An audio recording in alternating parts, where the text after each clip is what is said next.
Welcome to Meditation 101. This will be a 3-week class. The 19th this month, we have a retreat. You're welcome to attend that retreat online if you would like. It's going to be on basically analytical meditation, which is something that we will be uh, addressing in this course in general. So we'll be skipping the 19th. So meditation 101, as we said before, it was originally the companion class to uh, Buddhism in a nutshell. There's since been a new introductory level class, Introduction to Mindfulness, which is kind of looking at a subset of, in a way, meditation practice, and also in a way philosophy, but kind of looking at a particular subset of areas that are addressed within really both Meditation 101 and Buddhism in a nutshell. That typically would be offered in May, meaning, just the next month.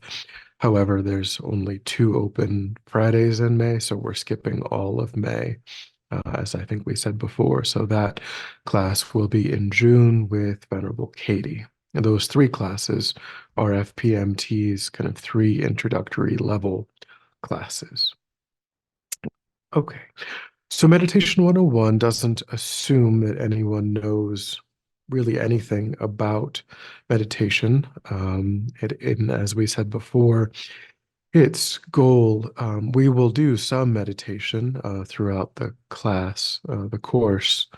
The goal really is to help a person kind of have the ability to set up practice at home on their own.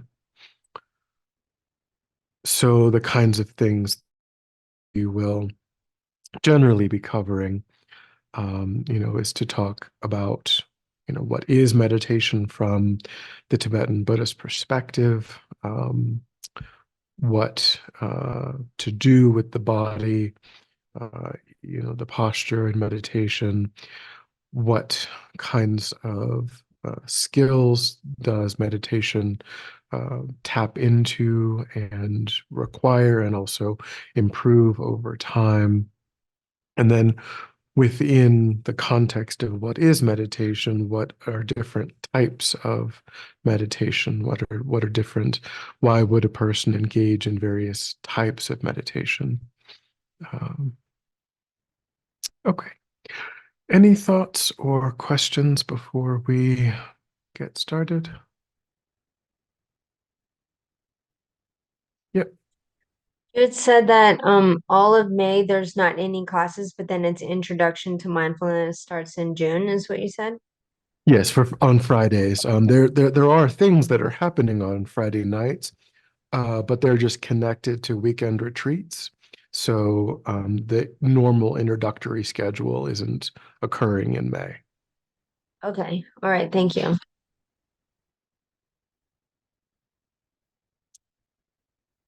Okay. So as before, when we were talking about Buddhism in a nutshell, we said that our center is from the Tibetan Buddhist tradition, and that's how we would be packaging all of our material.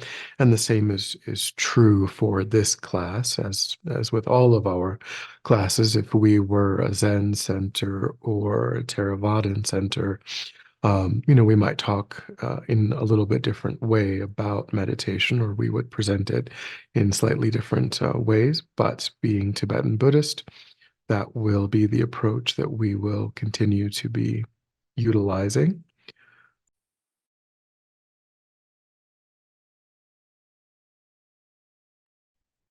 So when we say meditation, the English word meditation is really a translation of the Tibetan word gom, Gom. You will often find in a Tibetan Buddhist center, the place where people gather for teachings and for meditation is called the Gompa, Gompa, the place of meditation.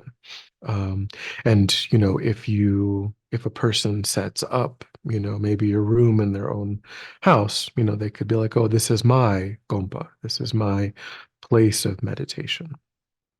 But the word that we translate as meditation, the word gom, can also be translated as the word familiarization or to become familiar. And in particular, what we are trying to become familiar with in meditation are virtuous objects, objects that, due to the force of our familiarity with them, we mentioned in Buddhism in a nutshell, we mentioned this idea of the afflictions, the kleshas, things like hatred, covetousness, ill will, strong grasping, strong attachment.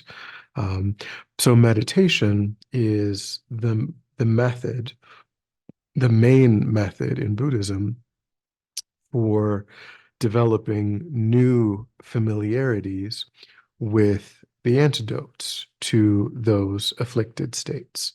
Um, so, we can think of study, as certainly part of that process, but ultimately, when we talked before of the importance of, for example, single-pointed concentration, the ninth level of calm abiding as being necessary for directly seeing the nature of emptiness.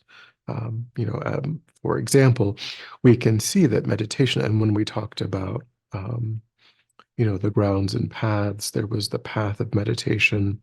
And when we talked about the six perfections, meditation, or the word concentration was the word that was used, but we develop concentration really in our meditation. So it's really all throughout the Buddhist path, this idea that meditation ultimately is necessary. And I think we touched on the three wisdoms, in Buddhism in a nutshell, the idea of the wisdom that arises through listening, the wisdom that arises through contemplating, and then the wisdom that arises through meditating. So Buddhism really places a central role to this process of becoming familiar in meditation, and something that we wouldn't have a complete spiritual practice from the Tibetan Buddhist perspective if we didn't, at some point, maybe it doesn't have to be something that we rush into or that we feel is necessary right from day one. But at some point, we would need to have a regular, consistent habit of meditation in order to really get the real benefits of our practice, because otherwise we're just left with the wisdom that arises through listening or reading, which is useful and helpful, and then the wisdom that arises through contemplating. But we wouldn't ever develop the wisdom that arises through meditating, and so we would be limited in terms of the results that we would be able to get. So it isn't, when we say, meditating, we really mean that it isn't like just becoming familiar with anything. It's becoming familiar with a virtuous object, something that really is an antidote to negativity. Uh,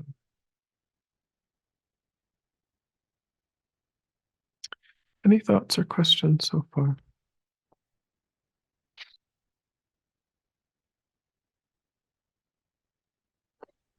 I was curious to know what the difference is between the Hindu notions of meditation and Buddhist notions of meditation. So certainly there are aspects, I mean, it should be said that I've never really studied Hinduism. So I can't speak authoritatively at all about Hinduism. Um, Hinduism in general arose from the Vedic, period in India, which was, roughly the same sort of time frame that the Buddha, existed in, sort of the Vedic, pre-Vedic, that sort of general time frame. And then Hinduism sort of arose out of the Vedic tradition. Um, and so even within Buddhism, there are aspects of meditation that the Buddha took directly from what existed in India at the time. This idea of single-pointed concentration is not Buddhist, is not something that the Buddha invented.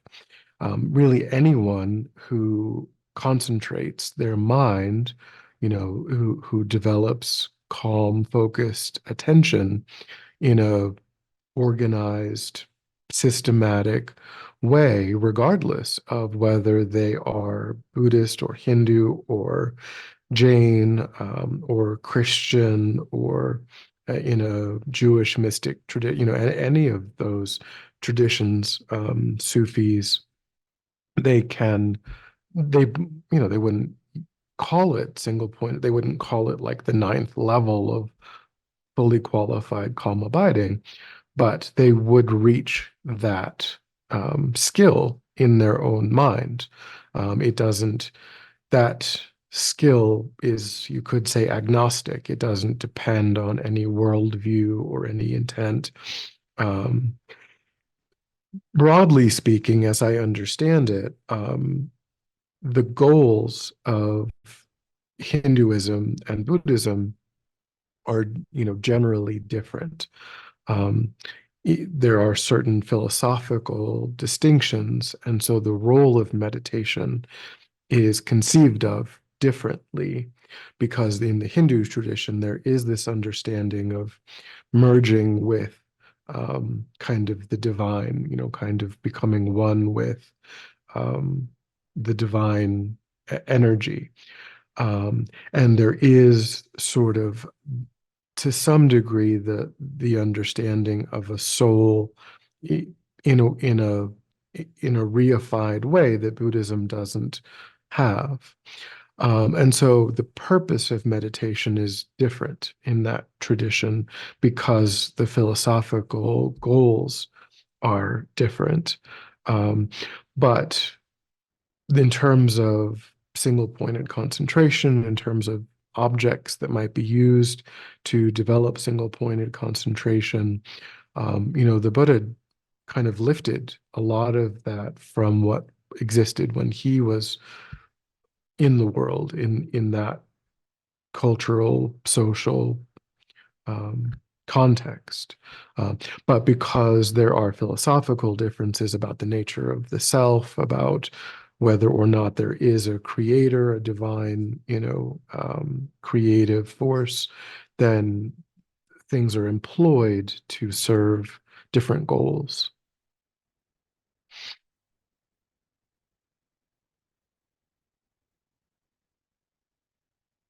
Okay. So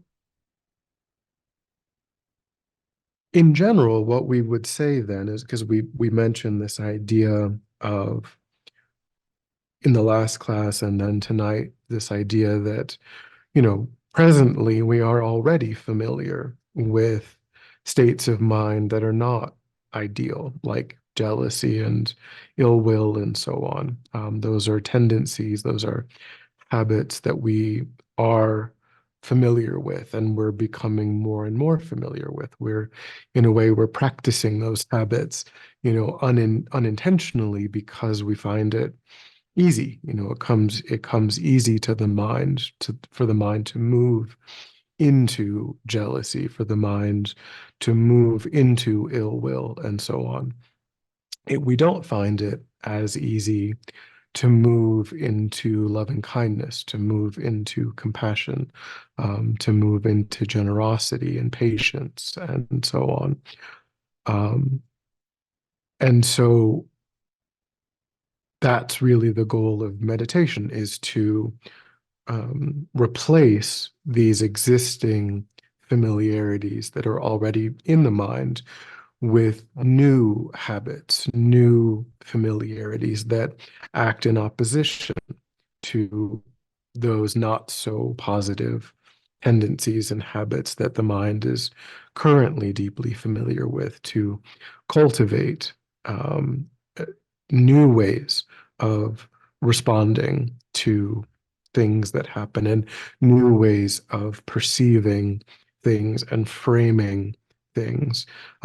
Because the Buddha would say that the only reason that we are not fully enlightened at present is because we've not yet developed those familiarities, those tendencies, those habits. We haven't trained the mind in that direction. And the beings that are enlightened have done that. But we can do that. We can move in that direction. We can cultivate those states of mind. Through an intentional path of training, we can become someone who is so deeply familiar with those antidotes that they arise in the mind just as naturally and spontaneously as those states are arising for us at present.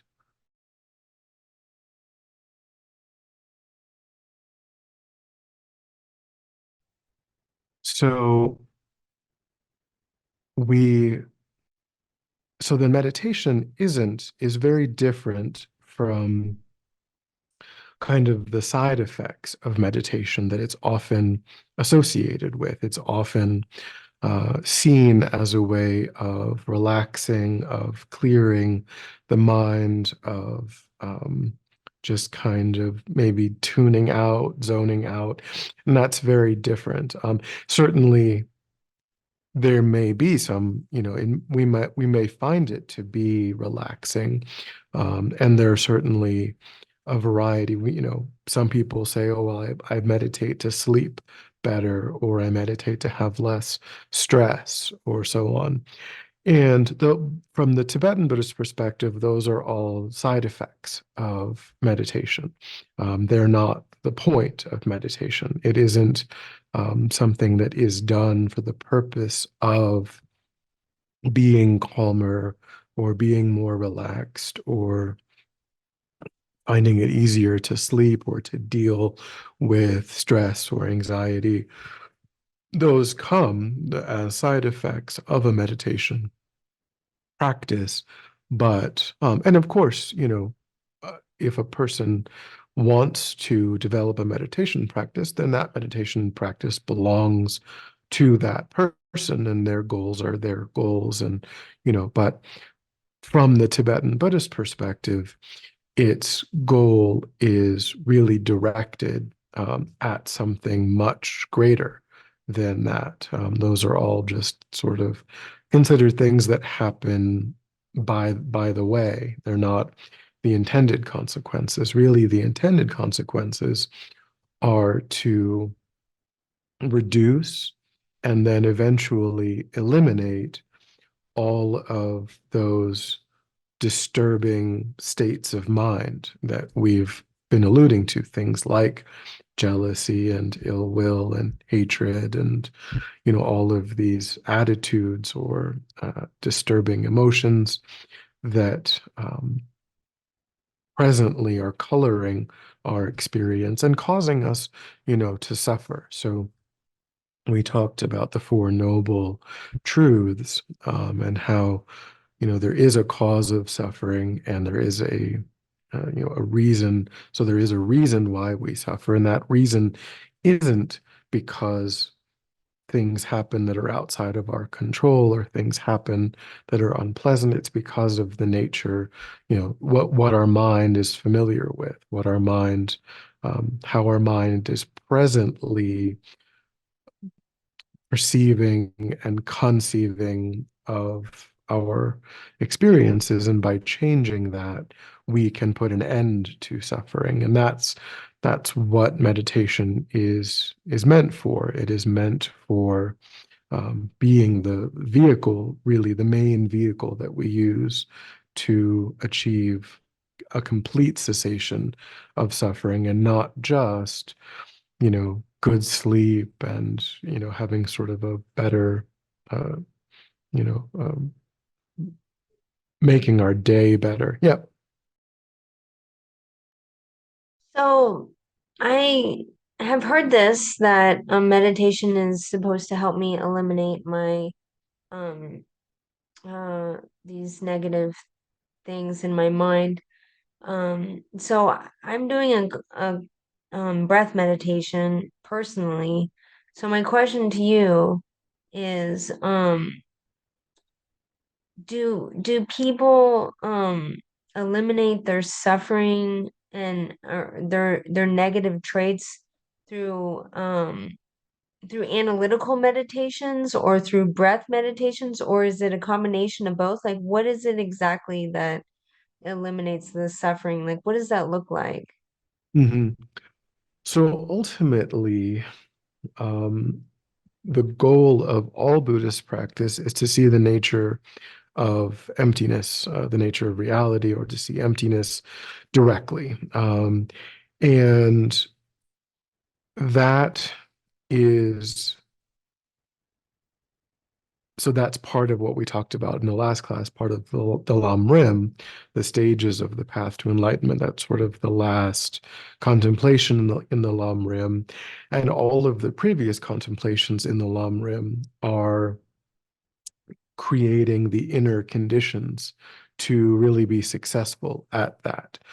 Because we can't really just do that in isolation with the kind of mind that we have now, the kind of mind that is so agitated by all kinds of disturbing states. We have to kind of layer by layer calm those down, and then we will, by doing that, create the inner conditions to be successful with seeing the nature of emptiness, or seeing the nature of reality directly, seeing emptiness directly. And that does start out as an analytical meditation, where you have to, with all of the analytical meditations, you have to study, again, going back to the three wisdoms, the wisdom that arises through listening. On that level of wisdom, we're basically getting clear on, what are the terms, what does, when the Buddha says impermanence, what does he mean? Not what does, you know what do random people in my society mean when they use, but what does he mean when he says impermanence, when he says, precious human rebirth? What are the 18? There aren't seven attributes of a perfect human rebirth. There aren't 31 attributes. There are 18 that the Buddha taught. What are the 18 that the Buddha taught? And what does he mean by, a Buddha has come and taught, the teachings still exist. We have a body and mind that works well enough. What exactly do all of those individual concepts mean? Because as we looked in the last class, a lot of those are technical terms that can mean something that's a bit different than how it's colloquially used in English. So we would go astray if we just accepted our normal English understanding of things. So that's the first level of wisdom, but then we have to critically reflect on what we've learned and apply it to our own lives and so on. And then we develop a deeper level of wisdom, where we have understood the terms, we've understood the definitions, and now we start to actually reflect on it.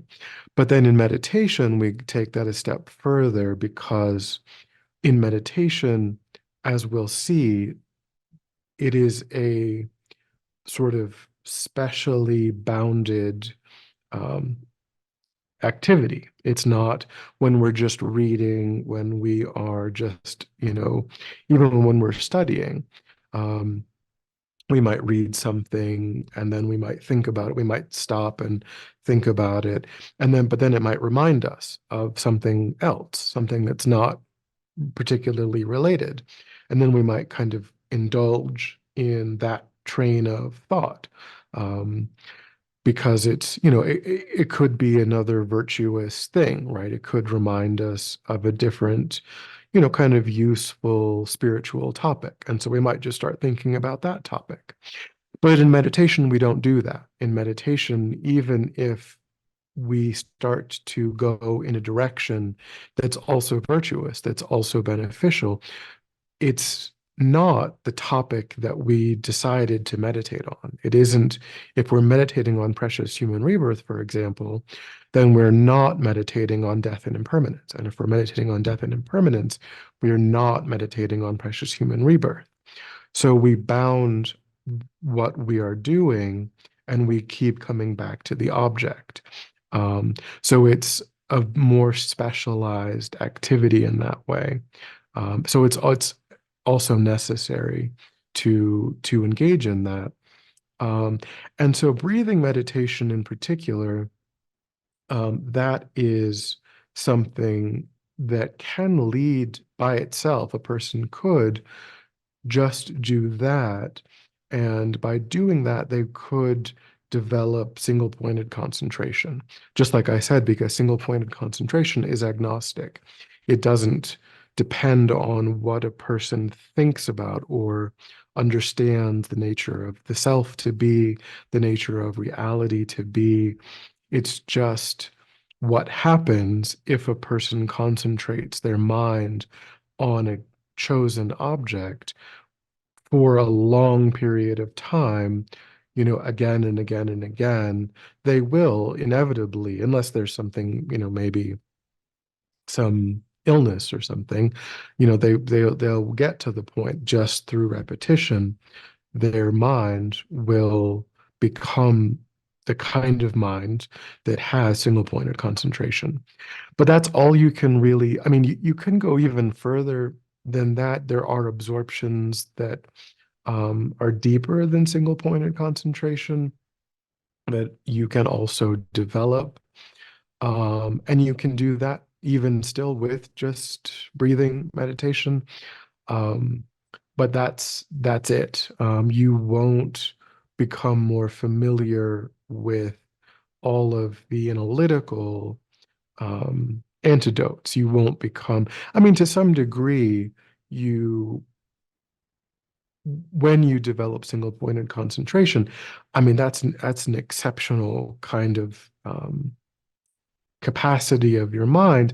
And it does make it somewhat easier to focus away from the things that are sparking, like if you really develop single pointed concentration, then when something happens, that person finds it easier to just choose to move their mind away from thinking about, getting caught up in those the thoughts, that sort of train of thought that gives rise to hatred or whatnot. So that's certainly true, but um, it's because we have the long rim, because we have all of these analytical contemplations, it's pretty clear that the Buddha, thinks that they are critically supportive of what we're trying to do, and that we shouldn't really skip. We can't really, if we want to get to seeing the nature of emptiness directly, we shouldn't think that we are someone who can do that without first understanding, all of, the small scope and the middle scope. And because if we don't develop, renunciation of the karmic causes of the low scope of the lower realms, rather, then we're likely to create the causes of the lower realms. If we don't develop renunciation of even the upper realms, then we're likely to create the karmic causes of the upper realms. So it's a very skillful progression that, you know, it's kind of like a curriculum, a school curriculum. We shouldn't think we can graduate, you know, with a college degree unless we've gone through elementary school and high school, and just we can't just enroll in the senior year of university and think that, well, of course, I don't need to know arithmetic and, you know, reading and writing and biology and all of, I can just do that one thing and I'll get that result. It's not, it's almost certainly not going to work that way. And in the same way, the Lam Rim, you know, is set out so that we will actually be successful in doing that. Um, so the direct non-conceptual realization of the nature of reality is just really a refinement of the correct inferential understanding of the nature of reality, which is, you know, what we can get with studying, you know, reading about emptiness, studying it, and so on, and then really going through those reasonings and seeing, you know, demonstrating the truth of that to ourselves in meditation, using logic, using reasoning. And then ultimately we will develop a correct inferential understanding, and then we will refine that into a direct non-conceptual understanding. Um, so analytical meditation from the Tibetan Buddhist perspective is a necessary component, and breathing meditation is something that its role is mainly so that we can develop single-pointed concentration, so that because without single-pointed concentration, we'll be stuck at a correct inferential understanding of emptiness, and we won't progress to the direct non-conceptual understanding of emptiness.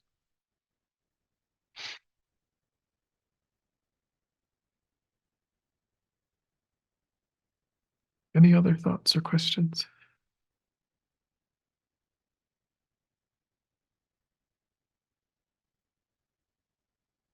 Yes. If somebody's looking to start out, does it make sense for somebody to start out with a breathing meditation, or should you just start in whatever you're interested in, or should you start with an analytical meditation or a sadhana, or I mean, where would you say someone should start?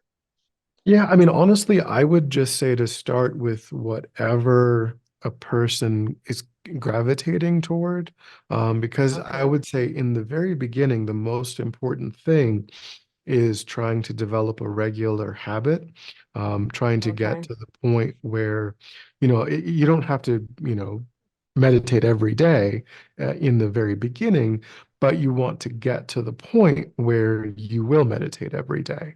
Um, so I would say rather than like trying to do something that doesn't seem, you know, so interesting, to do whatever it is that really will get you excited, that will really kind of motivate you to engage in it. And then I think that the benefits start to just happen, and then it becomes more enjoyable, and then it becomes easier and easier.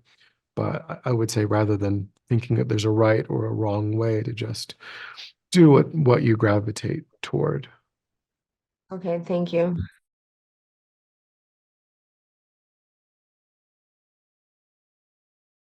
Any other thoughts or questions?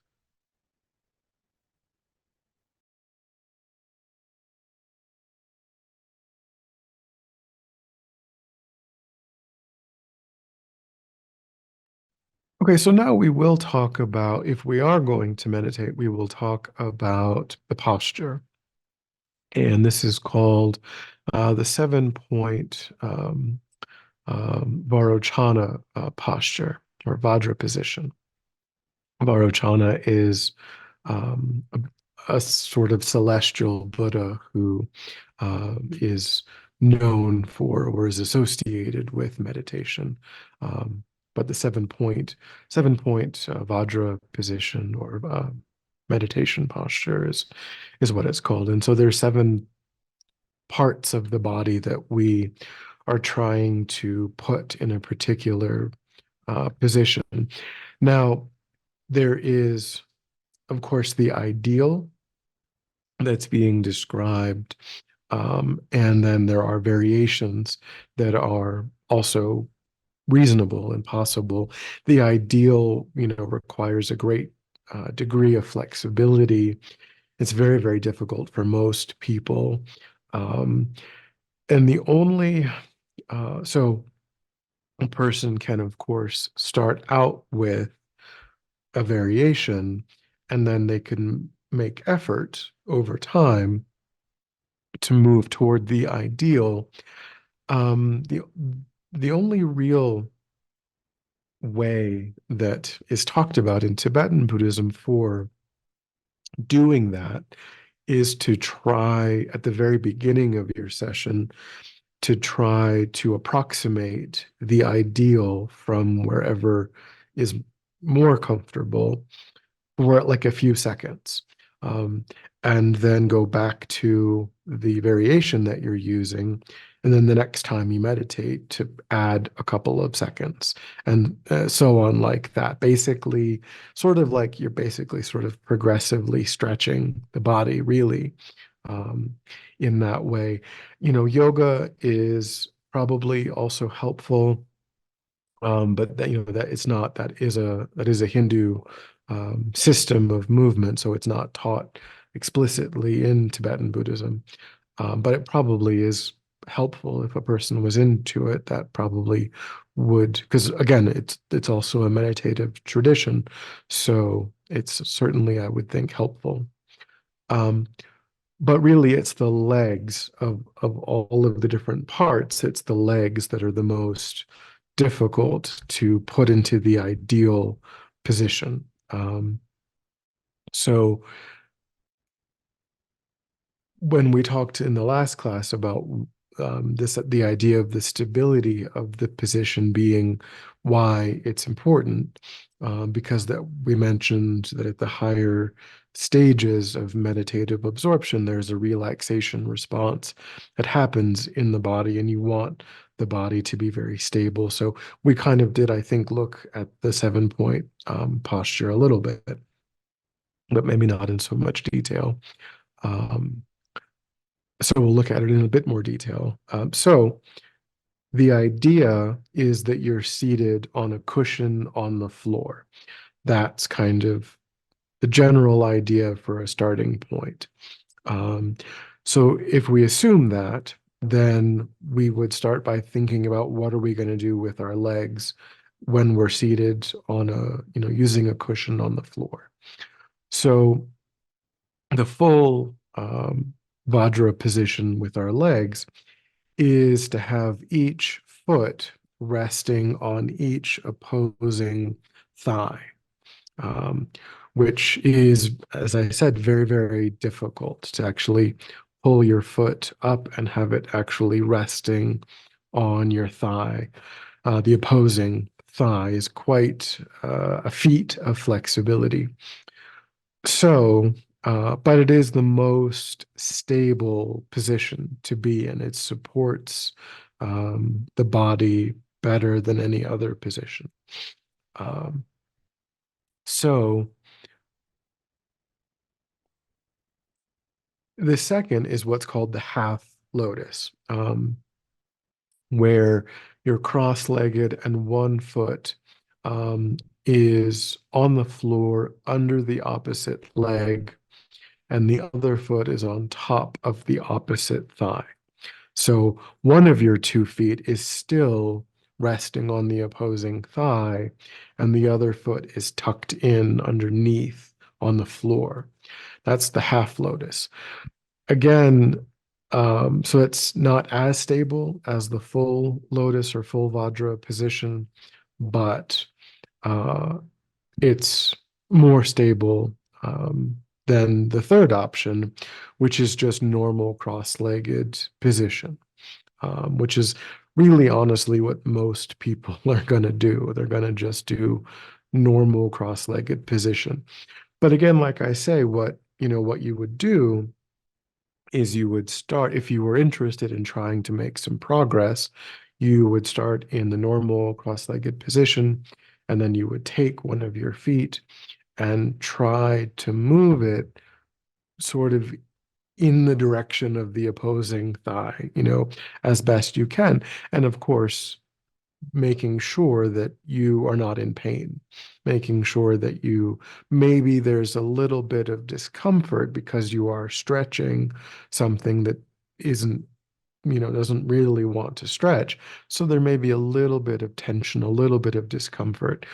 But if there's pain, definitely, you would stop. You would try to avoid anything that was actually painful. And you would try to hold that position for at least a few seconds. And then if you felt like you really had to go back to normal cross-legged, you just go back to normal cross-legged. And then the next session, you try to add a few seconds. And then, could be after a year, 2 years, of doing that, it could be that you're going to be able to do the full Vajra position at the end of a year or 2 years or 3 years. And, you know, if you never tried, then you would still be just cross-legged.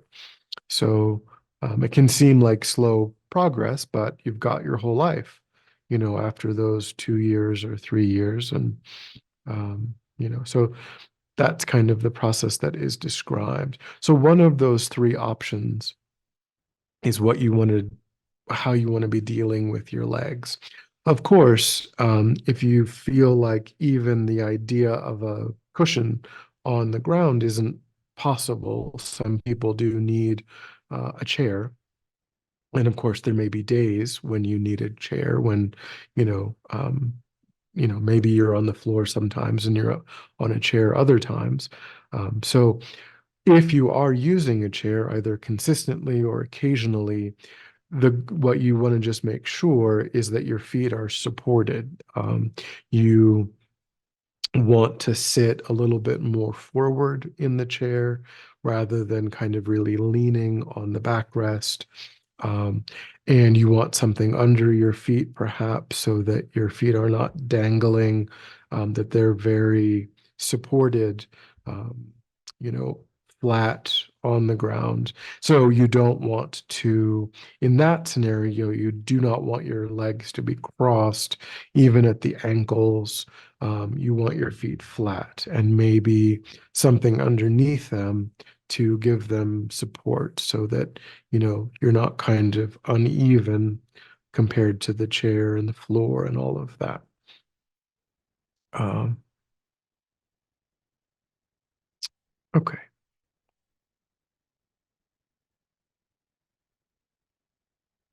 So then this idea of a cushion, there are different kinds of cushions.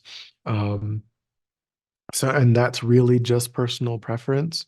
There, the idea of a cushion, so generally you don't want to sit on a bare, even just like a rug. You do want some elevation. You want you want your body to be sloped a little bit. That will take pressure off of your knees. You don't want to just get onto a rug or a hardwood, or you do want to be seated on a cushion. And you generally want the cushion to be a few inches, thick at least. But again, it is personal preference. Some people use one or two relatively thin cushions. Some people prefer, um, you know, pretty substantial 4, 5, 6 inch, cushions. There are cushions that are half moon. There are cushions that are circular. There are rectangular cushions. They have cushions made of different materials. Buckwheat hulls is the most common material to fill in the thicker, larger cushions because they kind of conform to your body. You will kind of indent into it, and then they will support you once you've indented into it. Um, there are cushions with memory foam, so there's all kinds of higher tech kinds of things. And again, it's really just personal preference, but you do want to be kind of have a gentle sort of slope downward so that you're elevated and you're taking pressure off of your knees. Uh,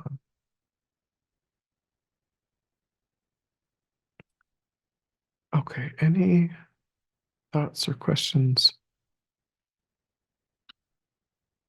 about the legs or any of that?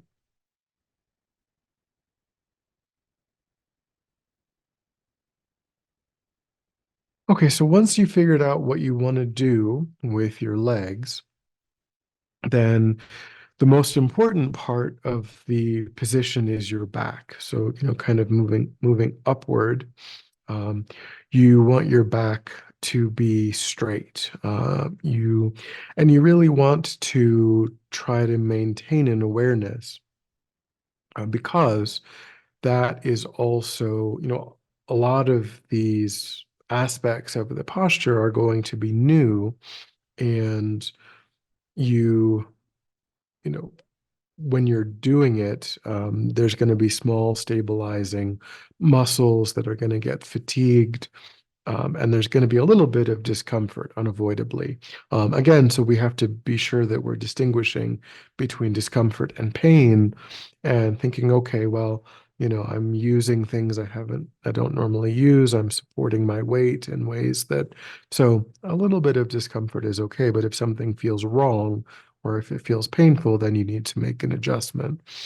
Um, but you do want to not be hunched over. You do want to make sure that you're not leaning to the right or to the left or to the front or to the back.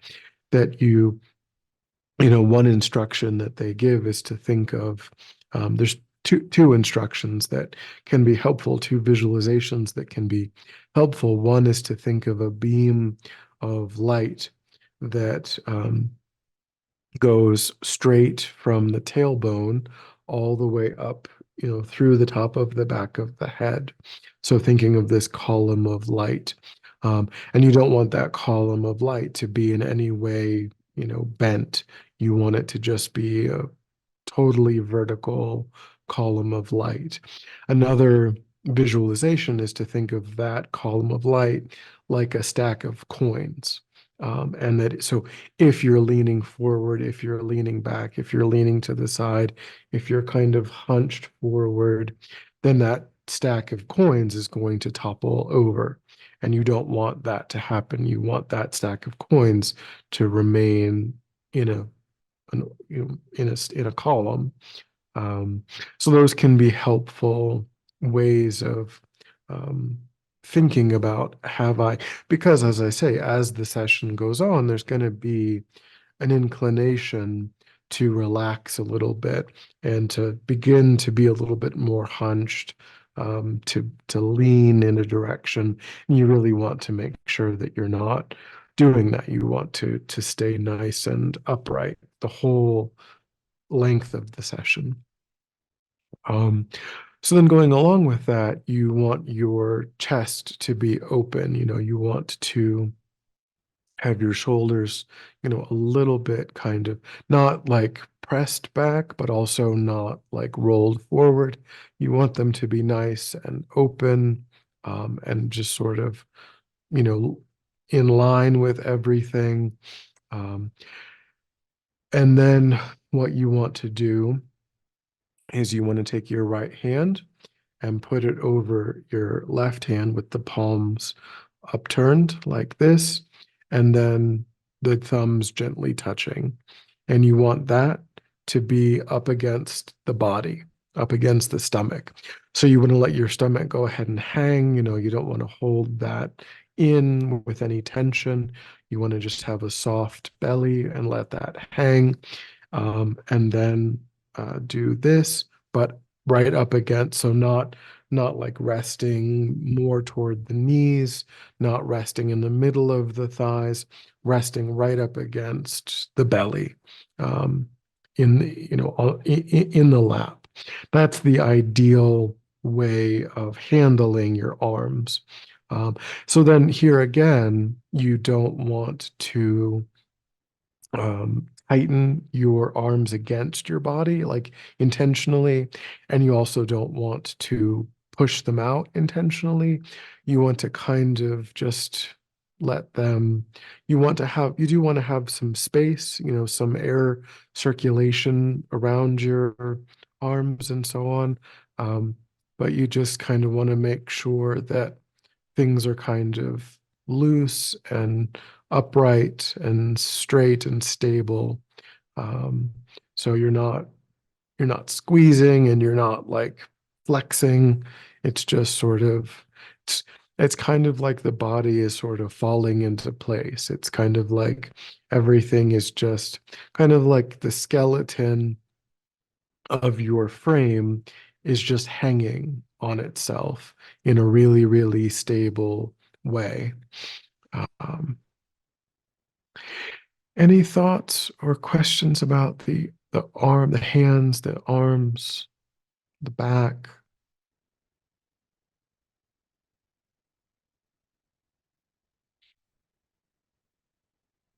Oh, okay.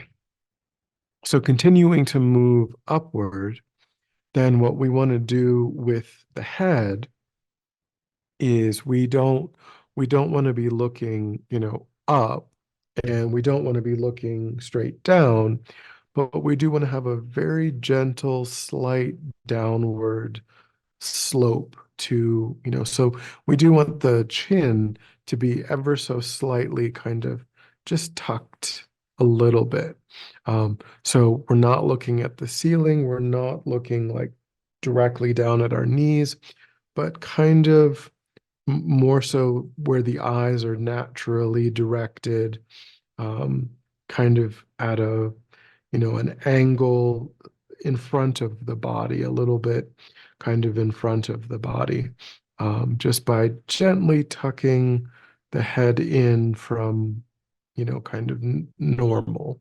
So ever so slightly tucked, with the chin.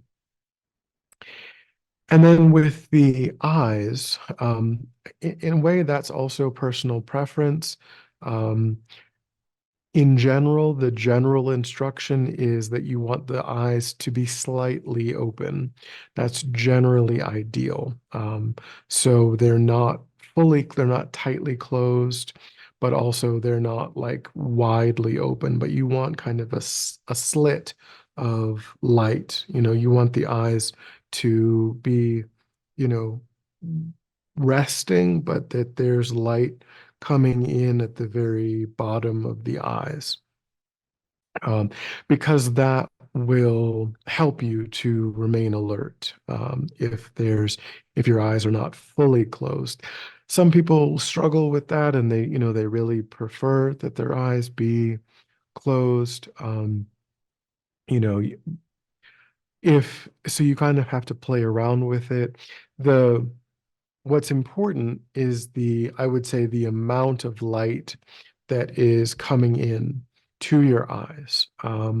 So you do that. It's a really important support for maintaining alertness, is to have a good amount of light coming into the eyes. And that's more difficult, of course, if your eyes are closed. So if they are, then you want to think about having a brighter environment. Because what we really want to avoid is tending toward drowsiness, tending toward sleepiness, which is a real issue. It's a real concern that we might tend toward drowsiness. And we combat that by allowing more light into the eyes.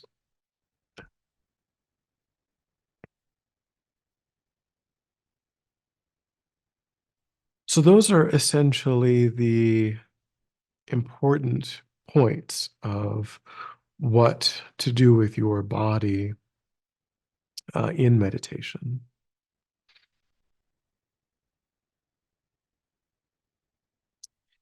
Any thoughts or questions?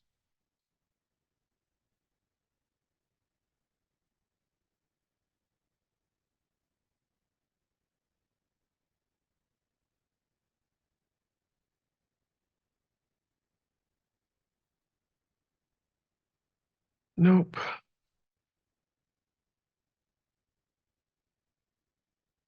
All right. Well, so then if there are no questions, then we can kind of put what we have learned into a little bit of practice and do a short meditation.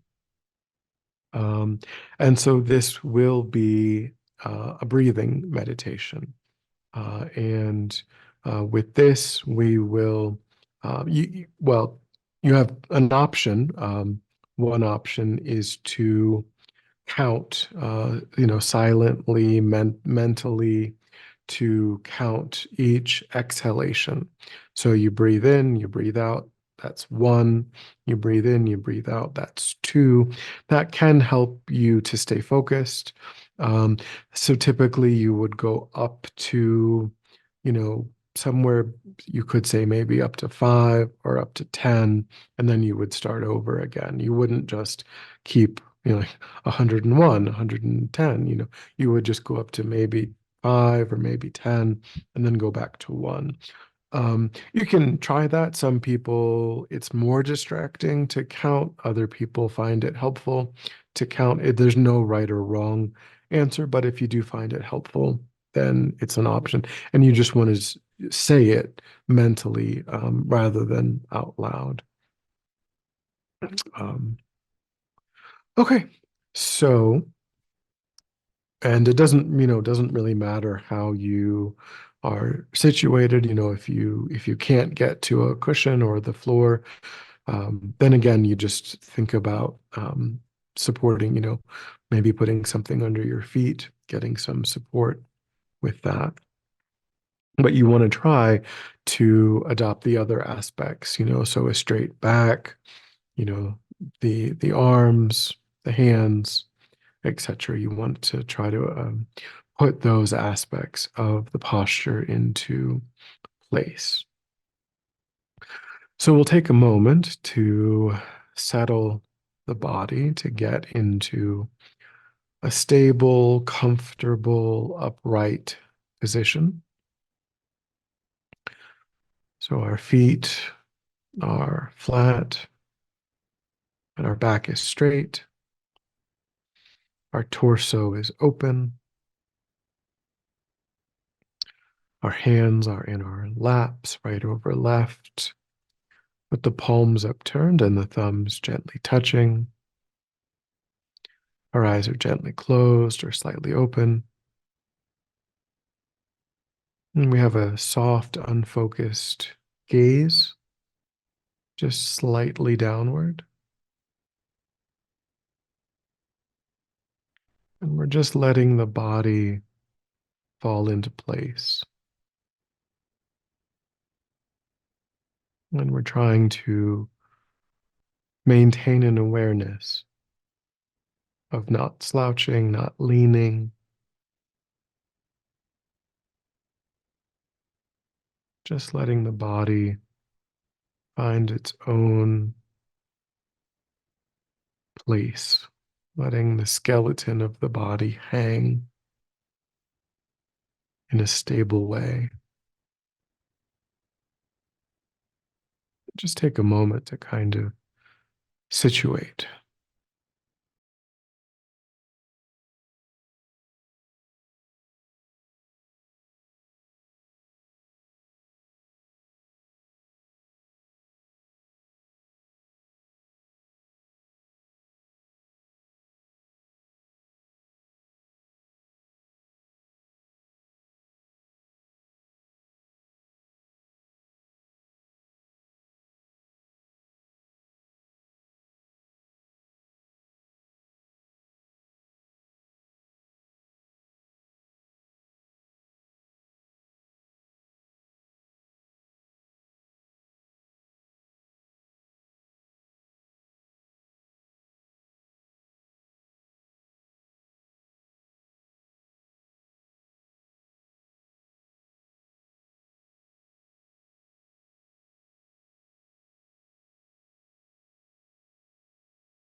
And then become aware of your breathing, particularly the sensation of the air moving into and back out, just on the tip of the nostrils. So breathing in and out through the nose, focusing your attention on whatever physical sensation you can perceive, specifically and only the tip of the nostrils, on both the in-breath and the out-breath, trying to stay present with that sensation.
And if it's helpful, noting each exhalation, counting it 1 and 2, up to 10, and then back to 1.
And as we intend to concentrate the mind on that one physical sensation, we will notice that other objects, memories, thoughts, feelings, perceptions naturally arise in the mind. And our job is simply to notice when these distractions, a distraction is anything arising in the mind that is other than the intended object. In this session, the intended object is the breath. Anything that arises in the mind that is not the physical sensation of the breath is a distraction. We simply notice when the mind has become distracted. And then, without judgment or frustration, we just lift our awareness up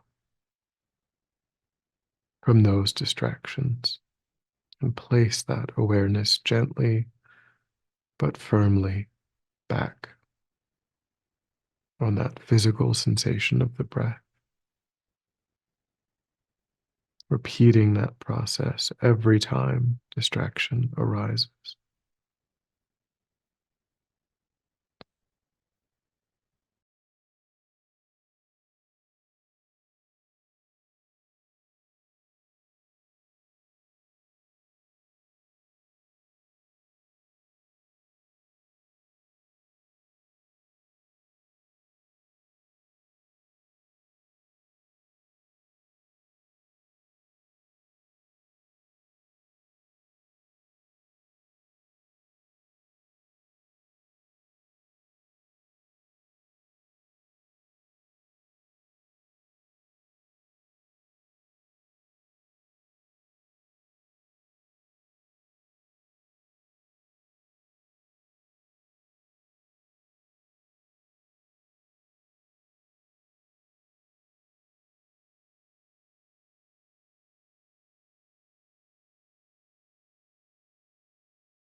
All right, and when you are ready,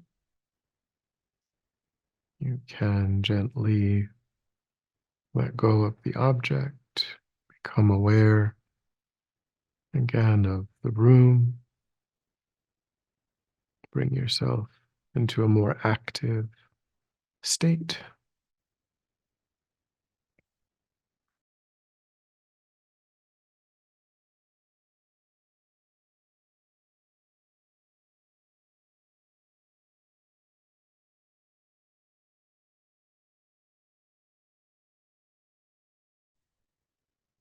All right. Any thoughts or questions?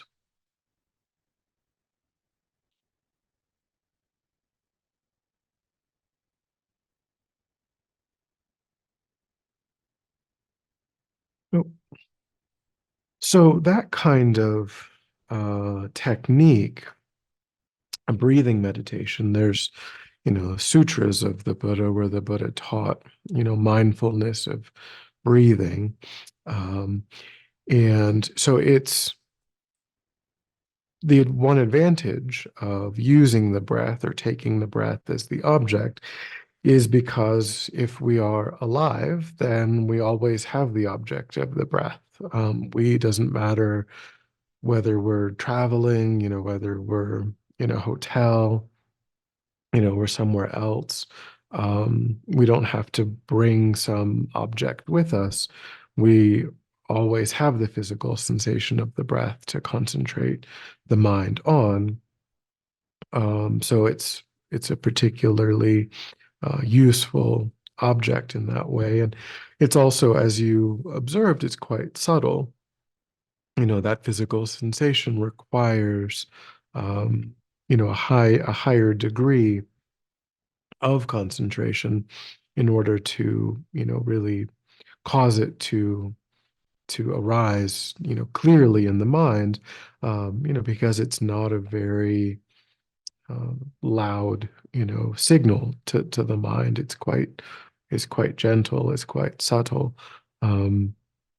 So that really helps us to develop that skill of concentration that we talked about. The perfection of concentration in the six perfections, is related to the ability to hold any given object in the mind for, without distraction for as long as we might like, which is, again, getting to that ninth level of fully qualified calm abiding.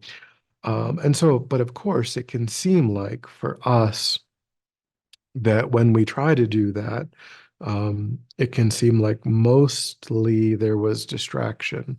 Mostly what was arising to the mind was things other than that one intended object. What movie am I going to watch? Am I hungry? Am I thirsty? Did someone say something unkind, earlier in the day? And oh, I wish I had, now I thought about this really biting retort and I wish I had said it. And, oh, next time I'll be able to respond and stand up for myself when that happens, and how dare they? And all of these stories, that arise in the mind when we try to quiet the mind, when we try to concentrate the mind sort of rebels against that discipline and begins to tell us all kinds of stories that seem much more interesting and much more compelling than the sensation of the breath.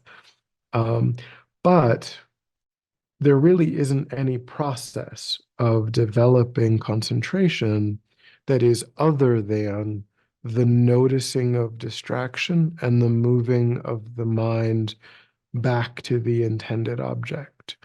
Um, in the same way that, when we want to improve our physical body, we're also engaging in repetition, whether it's picking up something heavy and putting it back down and then picking it back up and then putting it back down, or, just walking on the treadmill, running on the treadmill, pulling the, um, whatever that's called, the rowing machine, and rowing over and over and over again.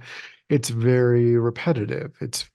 And yet there is no other way of developing our cardiovascular endurance, developing our muscular, system other than that, putting it through that repetition again and again. And when we go to the gym, we don't get surprised, right? That like, oh, like that's what it is.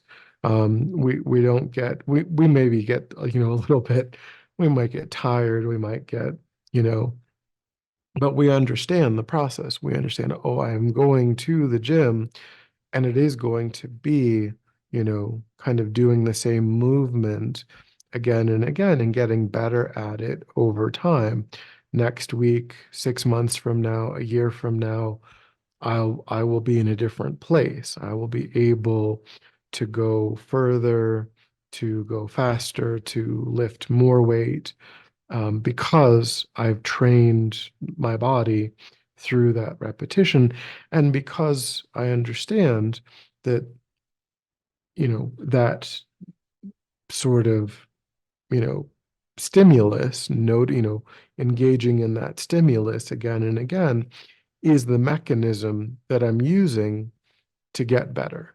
Um, and in the same way, we should feel just like we feel like, oh, I did 8 sets and 12 reps, and we're happy about that. We should really be happy when we notice that there's a lot of distraction in the mind. The more times that we can notice that there was distraction in the mind, we shouldn't feel discouraged. We shouldn't feel like we're doing something wrong, that it's not going well, um, because there is no process for getting better at concentrating that's other than being aware that distraction is arising in the mind and then gently redirecting the mind back to the intended object. If we go through 10 minutes, 20 minutes, and we feel like, oh, I only got distracted once or twice, then, really what happened was we were absorbed in that distraction for the whole 10 or 20 minutes. And we just noticed it the one time. But if we notice it 30 times in that 10 minutes, then that means that that distraction was only catching our attention for pretty short periods of time. And we successfully redirected 30 different times rather than indulging in those daydreams, in those stories for the whole time. We were constantly moving the mind back. And that's the more that that is happening, that's a sign of really good progress. That's a sign that it isn't just absorption into distraction, for the whole time. Because the idea that distraction isn't going to arise is nonsense. Generating objects to think about, is what the mind does. That's why when you even just look at the clouds, you're like, oh, that cloud looks like an airplane, and that cloud looks like a person's face. And because the mind is just naturally, spontaneously going to generate objects for, the mind to move toward. Um, we're not going to make that stop. But what we can do is notice when the mind has generated an object that's not the intended object, and then just redirect it to what the intended object is. And gradually, I kind of think of it in a way similar to the ability that we have of waking up when we want to. That is something that you can train in. You can think, oh, I'm going to wake up at 8 o'clock tomorrow. And if you go to sleep kind of thinking, I'm going to wake up at 8 o'clock tomorrow, I'm going to wake up at 8 o'clock, eventually, if you do that for a few weeks, you'll find, and if you're not exhausted and you're not like, maybe drinking before bed or something, or you're not taking an Ambien or something. If you have sort of a normal, healthy kind of rhythm, you'll find that you can just start getting up at that time because you're telling your mind what you're wanting it to do, and your mind is going to respond with doing that. So here we are telling our mind that what we want is to remain absorbed into the object that we've chosen and not to get carried away with all of these other things. And over long periods of time, years of repetitive training, we will find that that object that we've chosen is what appears to the mind and is the only thing that appears to the mind, and there is no reduction in its vibrancy, in its intensity. And then, that's a gradual process, and it's not a linear process either. We have good days and bad days, good weeks and bad weeks, good months and bad months, on average, but it's, it's sort of like a scatter plot that has a direction to it. It is trending in a direction. Then there's a bunch of individual experiences that are up, above and below the trend line. But, with consistency, with effort, there is a trend line in that direction. And, but it isn't a perfectly linear process, of course. But, so we can't think of distraction as like some enemy, as like, just like we shouldn't go to the gym and think of the weights or the treadmill, as the enemy. That's the process. That's the vehicle. That's what we're using to improve. And that's the attitude that we should have. As I said, we really need to respond without judgment, without frustration, and just notice and move the mind back. Notice and move the mind back. Any thoughts or questions?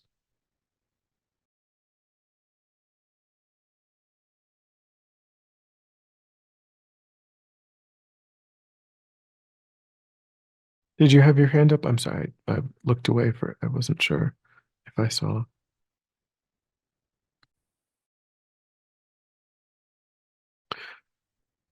No questions, no thoughts.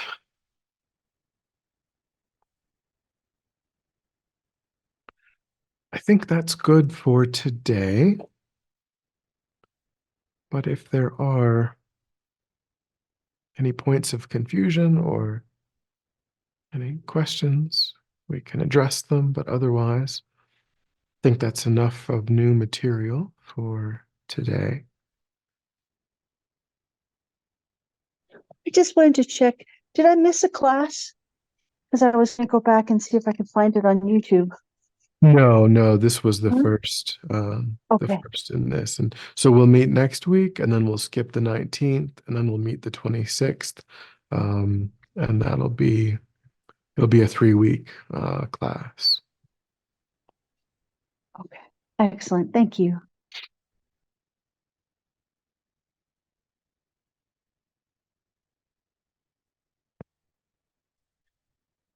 All right. Well, then we will pick it back up next week. And yeah, any other questions or anything? I have a question on about this class. Is that okay? Yep, yep. I was looking over the Discovering Buddhism, and I looked at the last point on, or I don't know if it was actually a class or what it was. And they talked about like needing to do um prostrations and as well as mantras and prostrations and retreats.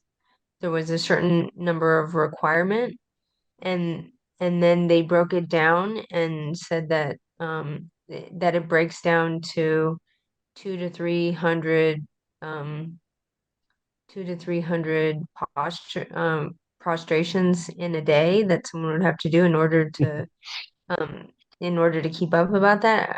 I just got a little bit scared about that. So I was just like trying to that would I mean I have to quit going to the gym, you know? So I mean I want to Yeah, inquire. so that class was most likely the module on Tantra, and that was what's called Nundro practice or the What's the one preliminary right after practice. the Tantra one? The one right after the Tantra one. Was it addressed in the emptiness? Was it, did it maybe come up again in the emptiness? It was saying now that you've taken all these courses, Oh, I you're want to make talking sure about that module 14 in discovering. I want to make sure that you do all these retreats now and mantras as well as prostrations and read these books. So that's what, and they said start when you get to Discovering Buddhism 6. So I was just Mhm, kind of like figuring out what to do and stuff. I'm really hung up on the prostrations. mhm. So you're talking about what's called module 14, special integration Yes, experiences. that's Um, it. yeah, for the Discovering Buddhism program as a whole, that is the what's called the practice component or the individual practice component. It's not a module in the sense that um, in terms of the other modules, like people get together with an instructor and kind of do it. But if a person wanted to um, either if a person did all of the other 13 modules for Yeah. for a certificate, as a completion certificate, meaning they like really went to all of the classes and they did the homework and they did the meditations and they did the retreat days and they got the certificates for all of the other 13, then there is this module 14, the special integration experiences that they also have to do if they Oh, want the if they want the certificate for the whole Discovering Buddhism program. Um, that's oh, so that's kind of okay. Now I understand. um, That totally makes sense. Because if someone's going to be teaching it, I better bet that I hope they did all those prostrations and mantras, yeah. you So know? it's kind of as you're saying, it's kind of like if a person wants to eventually be someone who can teach Discovering Buddhism, Module 14 is required. It's For not that. required just to graduate and to take all the courses and everything. No, you can take the other 13 and just do those 13. That's fine. But Okay, if a I'm glad I person, asked.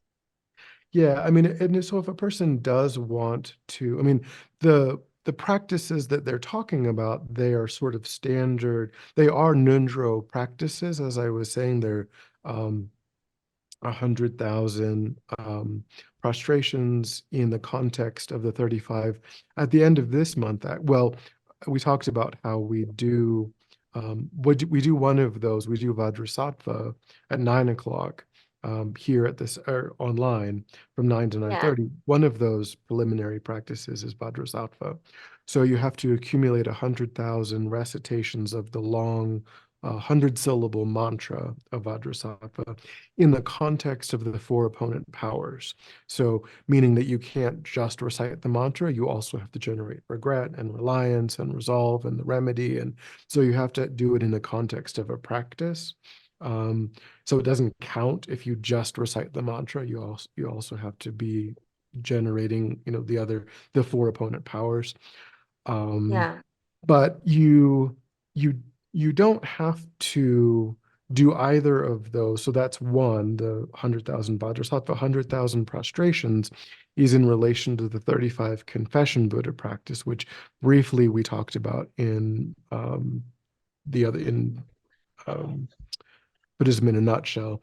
The 28th of, yes, Sunday the 28th, Venerable Katie's going to be doing a 90-minute class that Sunday morning on 35 Confession Buddha practice, if you are interested in learning more about it.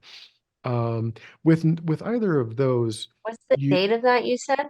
April 28th, Sunday, April 28th, from 10 to 11:30 in the morning, Mountain Time April on Zoom. 28th from 10 to 11:30 Yep. a.m. Yep. by Katie. Okay. Yeah. And So that's the 35 Booty families? 35 confession Buddha practice. Yeah. Okay. And so Is that prostrations are is part of, that actually is that a meditation, or is that a teaching, or is that both? it's 90 minutes. So there'll be group practice of she'll lead 35 confession Buddha practice. And then she'll also be discussing it as well. It'll be both. Yeah. Oh, okay. 35, the Good. practice takes about 45 minutes or so. So it'll be a combination. Half and half. Okay, great. Yeah, I mean, roughly, yeah. Um, Okay.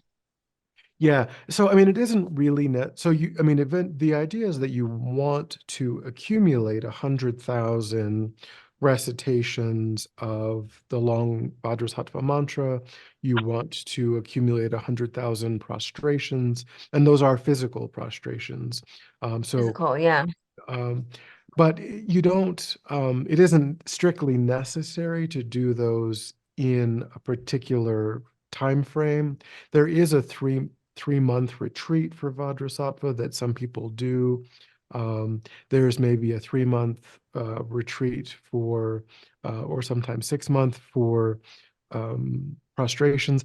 So I mean, you can do it in the context of a retreat, but it is not necessary. You can also do it in the context of just a daily practice, um, where you're So I maybe can take just all doing the 100. Discovering Buddha, sorry, I can just take all the Discovering Buddha classes and just enjoy them and Yeah, learn as much as I want and all that. And yeah, yeah, yeah.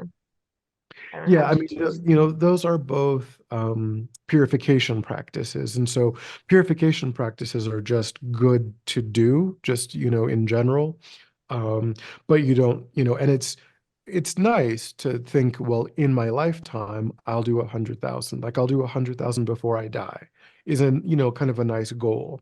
Um, but if you do 100 every day, then you only have 1,000 days, right? After three and a Yeah, half years, you've done it.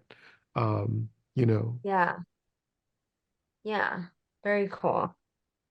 All right. Well, thank you for your class today very much.